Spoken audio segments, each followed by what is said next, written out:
Famille, mettez les cœurs pour cette avocate malienne. Elle, c'est Fatoumata Sidibé et vient de donner un cours de morale magistral aux Occidentaux et aux chefs d'État africains. Suivez. 60 ans que nous nous définissons en fonction de critères qui nous sont étrangers.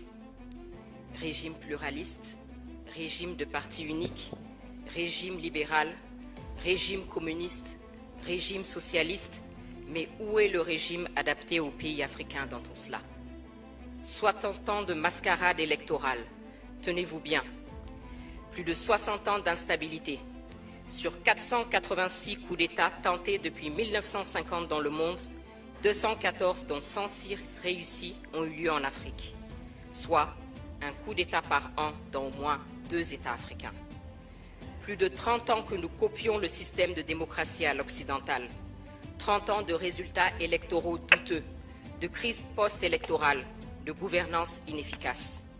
30 ans de dépenses exorbitantes dans un océan de misère où le minimum n'est pas assuré. 125 milliards de dollars ont été dépensés entre 2000 et 2018 en Afrique subsaharienne pour organiser des élections. Combien d'hôpitaux, combien d'écoles, combien d'infrastructures aurait-on pu construire avec cela? 30 ans d'exercice de pouvoir par des dirigeants plus préoccupés par leur propre survie que par le bien-être de leur peuple. Des dirigeants illégitimes aux yeux des citoyens et cherchant plutôt à maintenir des systèmes autocratiques. Plus de 60 ans de désillusion, de perte de confiance, de mauvaise gouvernance et de stagnation économique. Il suffit de regarder les pays qui ont accédé à l'indépendance au même moment que nous et voir le niveau de vie de leurs citoyens aujourd'hui. Singapour, la Corée du Sud par exemple. Il suffit de regarder le niveau de vie de certains pays auxquels il n'est pas systématiquement rappelé l'importance de la démocratie. Les Émirats arabes unis par exemple. Qu'est-ce qui est finalement important pour nous, Africains? Copier les autres ou tracer notre propre voie vers nos aspirations profondes? C'est la question. Il faut que la situation de notre continent change. Je viens de vous décrire la situation qui est inacceptable.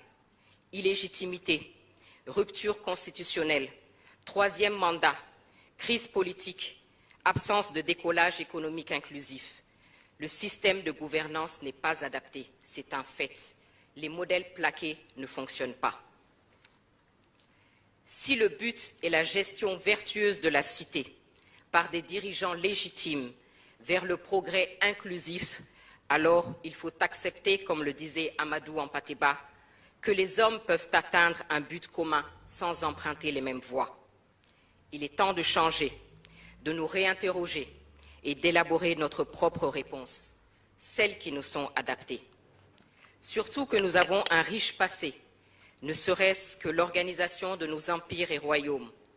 Et n'oublions pas de rappeler à ceux qui sont prompts à la dénonciation à géométrie variable de la question des droits de l'homme que nous, Africains, avons été les premiers à proclamer les droits de l'homme et du citoyen dans la charte du Mandé de 1236.